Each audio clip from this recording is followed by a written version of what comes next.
কি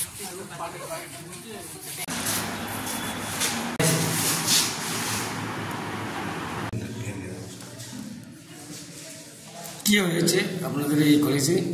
প্রথম যে সময় ছিলাম তো বাইকে আমি নিয়ে গেছি, তোমার পরে দিয়ে দরজাটা ভাঙ্গা, তারপরে আমি ঢুকছি ভিতরে ঢুকে দেখি এইসব ভাঙ্গা প্লাস সবটা বালাটি খুঁজছি তারপরে দেখি যেন পাকার ওই যে খোলা আছে পাকা ঢুকি এখানে ফাঁকা ছিল, পাকাটা নাই আমরা এখান থেকে পাকাটা চুরি হয়ে গেছে, ঠিক আছে। প্লাস এটি ভাঙ্গা না ভাঙ্গা পুরো ভাঙ্গা আছে। আমরা এখানে সাতটার সাথেও কথা বলছি, তারপর সাতটার সেটা দেখবো। এই যে এখানে ফটোটা আমরা একটা ফটো আছে, ফটোটাও ভাঙ্গা করছে। এটা কি রুম? এটা এনএসএস রুম। আমরা আপাতত দিয়েছি, আমরা এখানে মোবাইল লেখা আমরা স্টুডেন্ট। এই যে বিষয়টা হয়েছে মানে এটা কয়টার সময় আপনারা জানতে পেরেছেন? আমি 10টা-15 নাগাদ আইছিলাম, আওয়ার পরে এখানে দেখছি এই অবস্থা। এটা কোন জায়গা?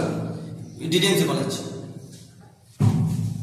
এরকম ঘটনা কি খোয়াই দশরথদেব মেমোরিয়াল কলেজে কি আরো হয়েছে? কয়বার হয়েছে? আরো অনেকবার হয়েছে, আরো আরেকবার তো এটা তদন্ত করে অনেক সময় একবার পাওয়া গেছে যে কি হয়েছিল, কিন্তু অনেক বিষয়টা কেডা কিনা করছে এটা আমরা জানি না। তবে আমরা ক্লাস থেকে এই রুম থেকে এই পাকাটা চুরি হয়েছে, প্লাস আমরা এখানে প্রুফও পাইছি। আপনারা পুলিশ ইনফর্ম করেছেন? হ্যাঁ, করা হয়েছে। পুলিশটি এসেছে? না, আসছে না।